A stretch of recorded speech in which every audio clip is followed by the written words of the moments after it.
What's up guys, welcome back to my channel. I'm so sorry for the delay. It's been a crazy start to the new year, but I'm back on the YouTube grind and I've got some great videos for you guys. So I've got a tutorial today for a video that I posted on my shorts, and a lot of you guys commented and asked for a tutorial for it, so I will be revealing that trick today. If you haven't seen the shorts, this is what it looks like. All right, check this out. Spectator goes and selects any card they want. In this case, it's the 6 of hearts. Spectator then places the card back into the deck, and we're going to take half the cards, place them face up, and the other half face down, and we're going to mix the cards into each other just like this. So as you can see, the cards are one giant mess, and I'll square them up just like that. Give them a little bit more of a mix up. As you can see, face up into face down. You can see some of the cards face up. One giant mess. All right.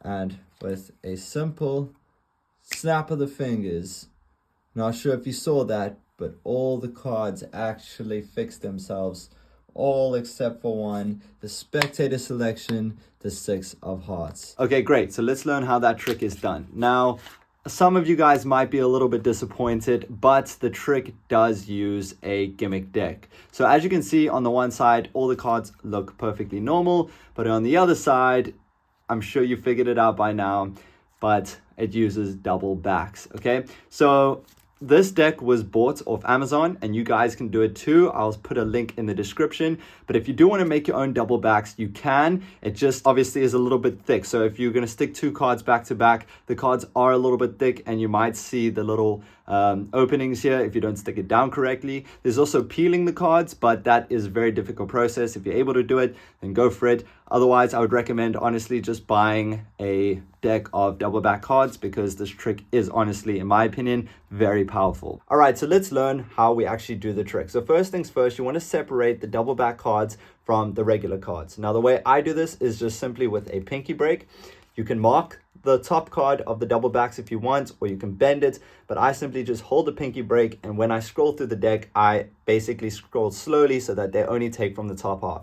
So now let's say, for instance, they take the ace of spades. Now, what I need to do is I need to get the ace of spades or their selected card into the middle of the double back deck, right? Now, since I have my pinky break, I can either just scroll all the way to the bottom and have them say stop. So I'll just say stop, but I'll quickly pass through all the top cards so that it goes somewhere in the bottom. Or I can do a cut, right? So now the double back cards are on top, and I can do it slowly from the front and say stop. And maybe they say there, somewhere between the middle of the top, and we place their card back. As long as their card is going somewhere between the double backs and not anywhere into the regular cards, then basically what happens here is we square it up, but we keep that pinky break. Okay, the reason we keep the pinky break is because now I want to shuffle the cards face up into face down. Obviously, there's only one face up side, so that's the side that will flip over. And in the double back deck, we have the spectator's selected card on the other side.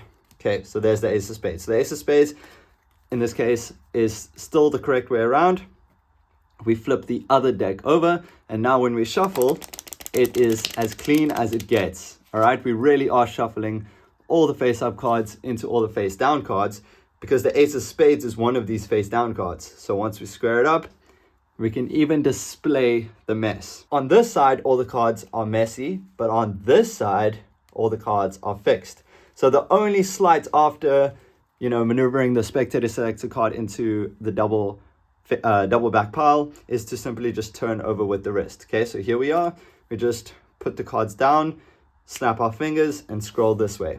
Now, an added bonus to this trick, which I think is very powerful, something that David Blaine did to Will Smith and his family. Now, David Blaine did this slightly different, but it's the same effect. You fan the cards out like this, and you give it to the spectator like this, right? So the spectator is only seeing this. So imagine I'm the spectator and I'm holding the cards and I'm holding it up. This is all I see, but from the other view, this is what it is. So then if I, the magician, take a picture of this while they're looking at that, after I reveal the trick, I then show them the picture, and in the picture, that's what's displayed. So it's a very, very powerful trick. Honestly, I do recommend just buying the double back cards, because this trick is powerful and worth it on its own, but there is lots of other tricks that can be done with double back cards. So if you want to try and make it your own, go for it. Let me know in the comments if it works out. Otherwise, if you guys do have some double backs, try this trick out and let me know how it goes. Or if you need to go to the link in my description, get it from Amazon, try this trick out and let me know the responses that you get from this trick. Thank you guys so much once again for watching. I'm glad to be back. I'm sorry for the delay, but please do like and subscribe because I've got a lot more videos on the way. Peace.